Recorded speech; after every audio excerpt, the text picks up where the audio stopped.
हाँ हाय बच्चों। हाँ तो ठोस अवस्था नाम के इस वीडियो लेक्चर में मैंने आपको पढ़ाया था निविड़ संकुलन संरचनाएं। क्या पढ़ाया था? निविड़ संकुलन संरचनाएं। तो आई होप वो आपको समझ में आ गया होगा। ठीक है, अगर फिर भी कोई डाउट है तो मेरा जो व्हाट्सएप नंबर है, ठीक है, आप मुझसे कंफर्म कर सकते हैं। हाँ तो अब बात करते हैं हम किसकी? रिक्तियों की। किसकी? रिक्तियों, यानी कि वॉइड्स। तो रिक्ति क्या होती हैं? तो निविड़ संकुलित संरचनाओं में, जो आपने पढ़ी है पहले, कि निविड़ संकुलित संरचनाओं में जब गोले एक दूसरे को स्पर्श करते हैं तो उनके बीच में जो रिक्त स्थान रह जाता है, यानी उनके बीच में जो खाली स्थान रह जाता है, उस खाली स्थान को कहते हैं आप रिक्तियां या फिर वॉइड्स। बात समझ में आई कि निविड़ संकुलित संरचनाओं में जब गोले एक दूसरे को स्पर्श करते हैं तो उनके बीच जो स्थान खाली रह जाता है, उस खाली स्थान को बोलते हैं आप रिक्तियां। बात समझ में आ गई? तो रिक्तियां क्या होती हैं, इस बात को हम लिख लेते हैं। ठीक है, तो इस बात को हम लिख देते हैं। हाँ तो निविड़ संकुलित संरचनाओं में जब गोले एक दूसरे को स्पर्श करते हैं तो उनके बीच जो स्थान रिक्त रह जाता है उसे रिक्तियां कहते हैं। समझ में? अब यह मुख्यतः 3 प्रकार की होती हैं। कौन कौन सी? पहली होती है आपकी त्रिकोणीय रिक्ति, दूसरी चतुष्फलकीय रिक्ति और तीसरी होती है आपकी अष्टफलकीय रिक्ति। अष्टफलकीय रिक्ति। तो हम रिक्तियों का अध्ययन करते हैं। तो सबसे पहले हम बात करेंगे इसकी त्रिकोणीय रिक्ति की। तो जो त्रिकोणीय रिक्ति है, जो द्विविमीय निविड़ संकुलन होता है, द्विविमीय निविड़ संकुलन होता है, उसकी पहली परत में पाई जाती है। जो आपकी त्रिकोणीय रिक्ति है, त्रिकोणीय रिक्ति द्विविमीय निविड़ संकुलन की कौन सी? षटकोणीय परत की, षटकोणीय की पहली परत में पाई जाती है।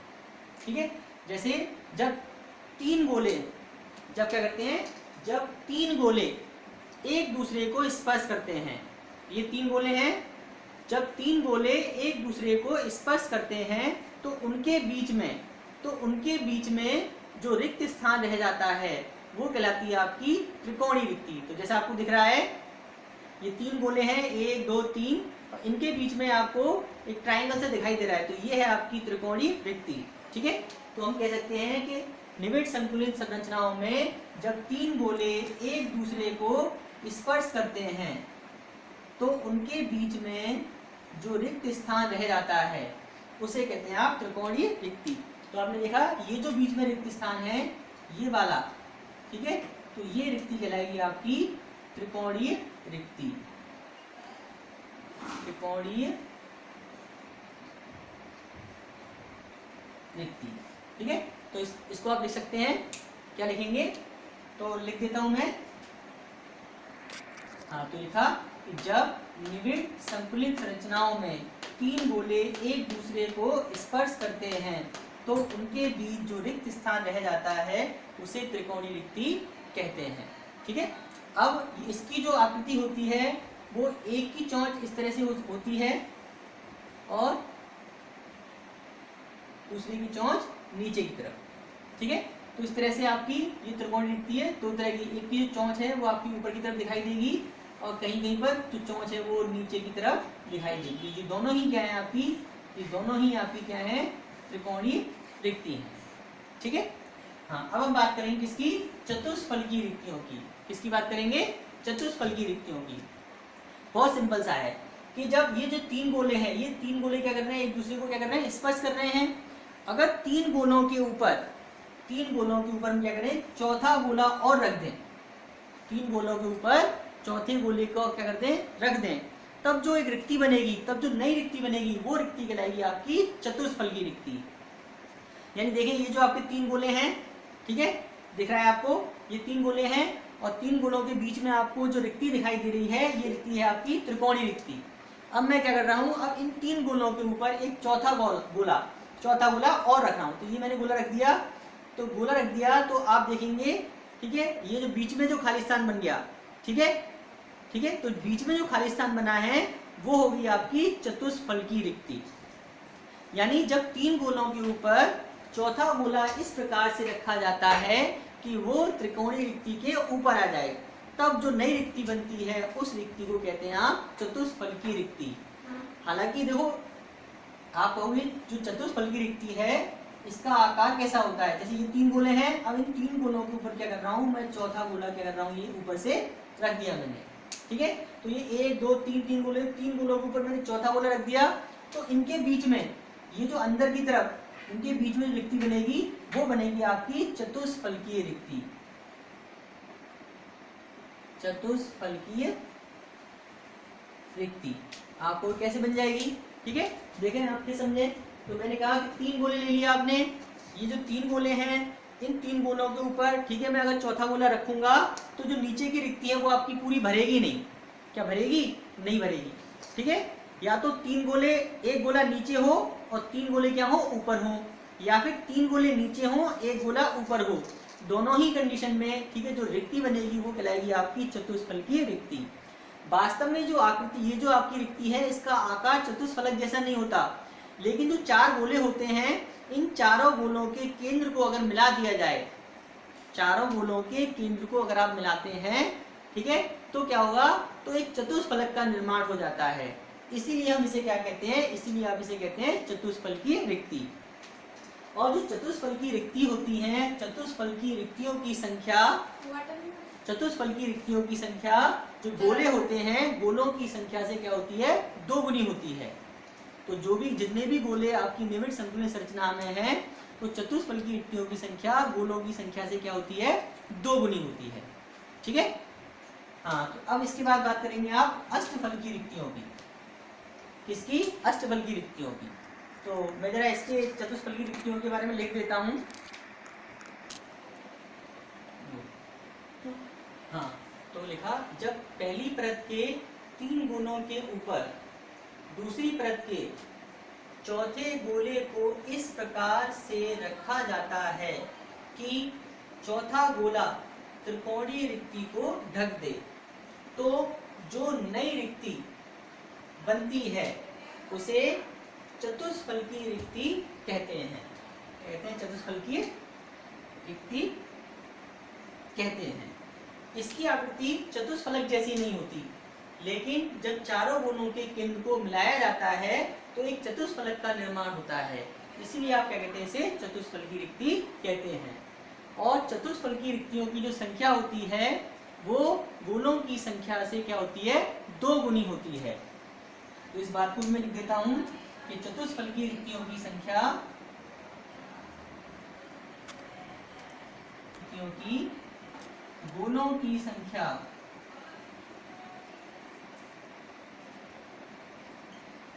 से 2 गुनी होती है।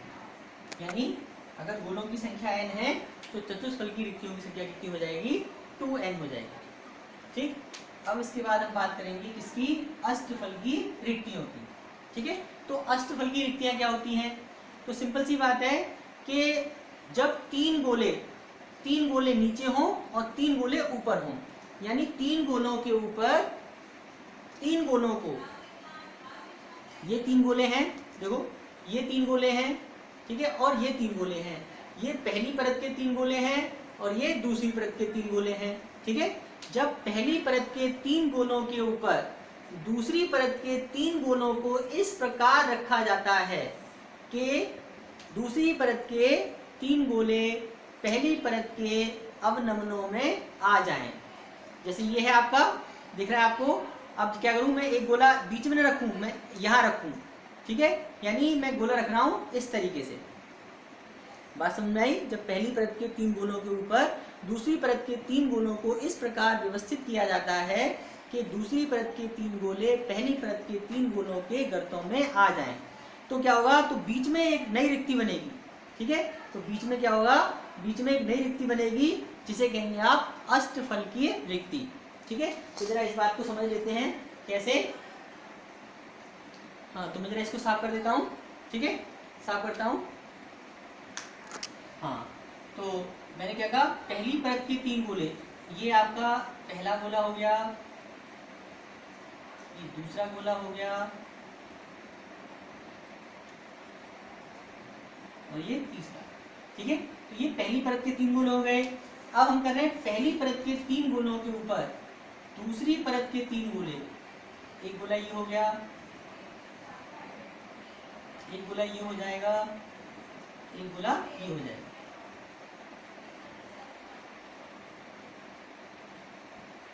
थोड़ा सा बनाने में गड़बड़ हो गया है, मीनिंग ये गोला ये, दूसरा गोला ये और तीसरा गोला ये। ठीक है, तो हमने क्या कहा कि ये जो पहली परत है, जब पहली परत के 3 गोले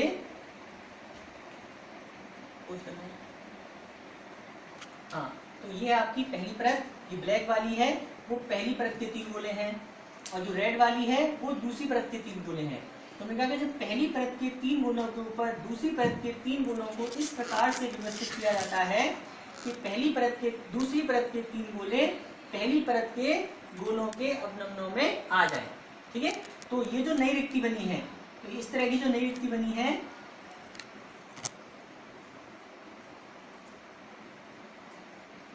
इस तरह की जो नई रिक्ति बनी है ये कहलाएगी आपकी अष्टफलकीय रिक्ति। ये जो रिक्ति बनी है आपकी, ये कौन सी बन गई आपकी, ये अष्टफलकीय रिक्ति। ये कौन सी आपकी अष्टफलकीय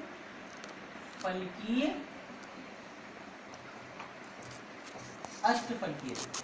ठीक है, अब आपको इसकी आकृति अष्टफलक जैसी नहीं है।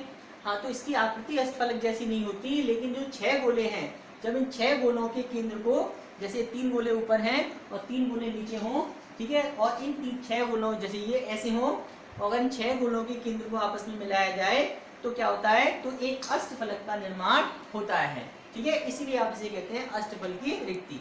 और अष्टफलकीय रिक्तियों की संख्या क्या होती है, चतुष्फलकीय रिक्तियों की संख्या की आधी होती है। याद रखना, चतुष्फलकीय रिक्तियों की संख्या गोलों की संख्या से क्या होती है, दोगुनी होती है, और अष्टफलकीय रिक्तियों की जो संख्या होती है वो चतुष्फलकीय रिक्तियों की संख्या की क्या होती है, आधी होती है, अर्थात गोलों की संख्या की क्या होती है, बराबर होती है। तो लिख लेते हैं अष्टफलकीय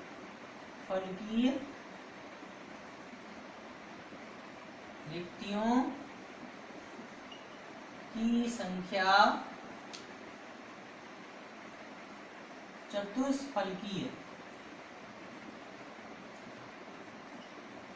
रिक्तियों की संख्या की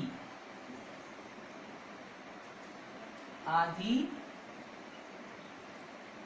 होती है।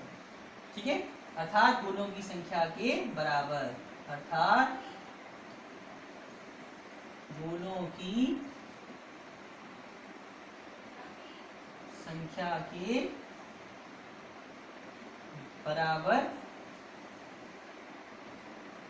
होती है। ठीक है, अब इसके आंकित प्रश्न हैं, ठीक है, वो हम लिखते हैं। ठीक है, हाँ, तो हमारा पहला क्वेश्चन है ये कि एक यौगिक 2 तत्वों X तथा Y से निर्मित है। Y तत्व के परमाणुओं से क्या बनता है, CCP बनता है, तथा X तत्व के परमाणु सभी अष्टफलकीय रिक्तियों में भरे हुए हैं। तो यौगिक का सूत्र क्या होगा। बात समझे, क्या कह रहा है कि जो Y परमाणु आपका वो क्या बना रहा है, वो CCP जालक बना रहा है। ठीक है, और जब CCP जालक बनता है तो क्या बनती है, अष्टफलकीय रिक्तियां बनती हैं। ठीक है, क्या कह रहा है कि Y परमाणु क्या बनाता है, CCP जालक बनाता है, और CCP जो X परमाणु है वो सभी अष्टफलकीय रिक्तियों में भरा हुआ है। तो यौगिक का सूत्र बताइए। सिंपल सा है, तो लिया, चूंकि CCP जालक किससे बन रहा है, चूंकि CCP जालक किससे बन रहा है, Y तत्व से बनता है। अगर Y तत्व से बना है तो अष्टफलकीय रिक्तियों की संख्या कितनी होगी, Y तत्वों की संख्या के बराबर होगी। अष्टफलकीय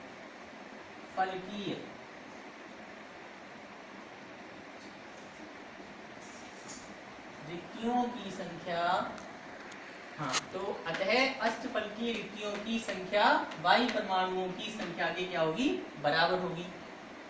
अब वो क्या कह रहा है कि जो x परमाणु है वो सभी अष्टफलकीय रिक्तियों में समाया हुआ है।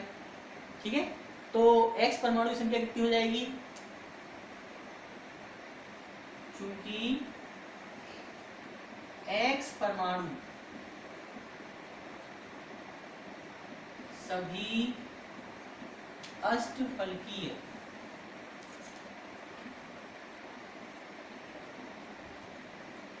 रिक्तियों में भरे हैं, तो x परमाणुओं की संख्या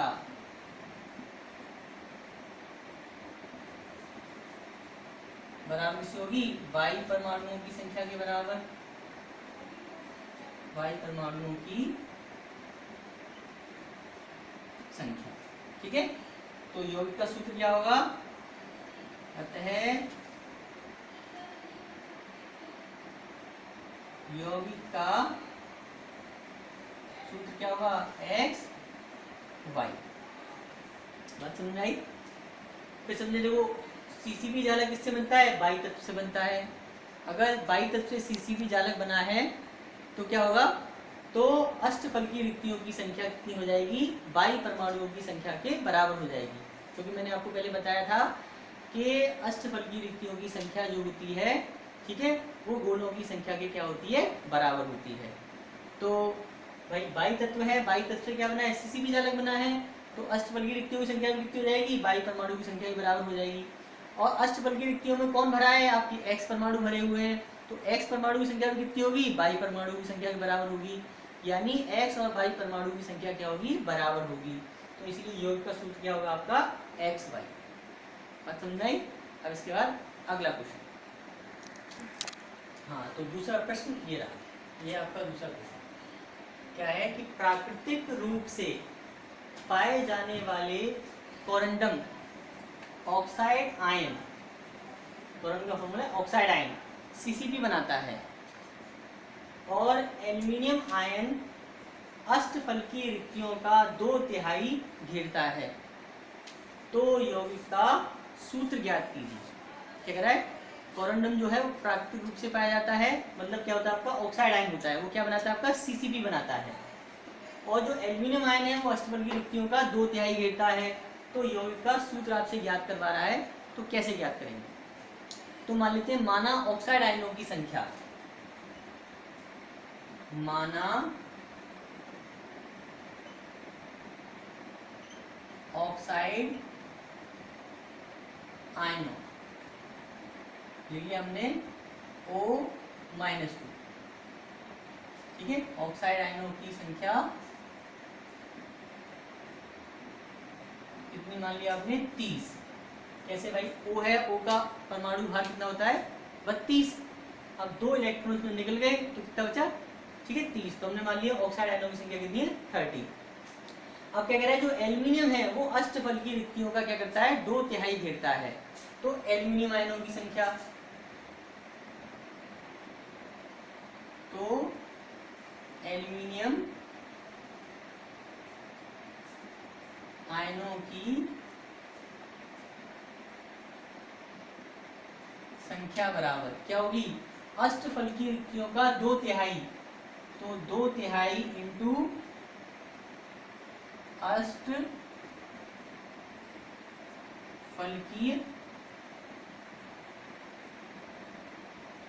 रिक्तियां।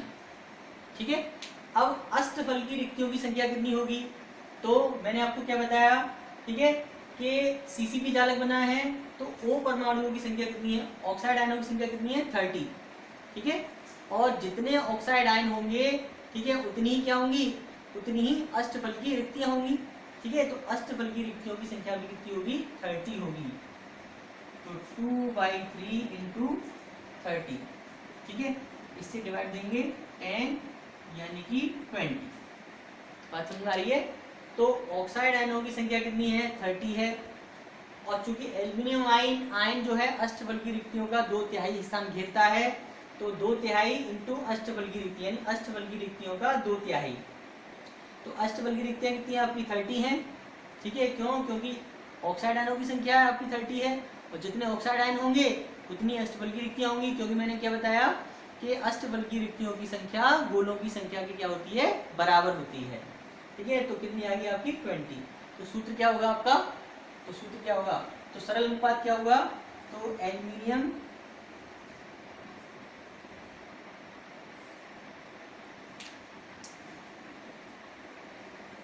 एल्यूमिनियम आयन और ऑक्साइड आयनों का अनुपात कितना हुआ, 30:20, या एल्यूमिनियम पहले है तो 20:30। तो सूत्र क्या बनेगा, Al20 और O30, ठीक है।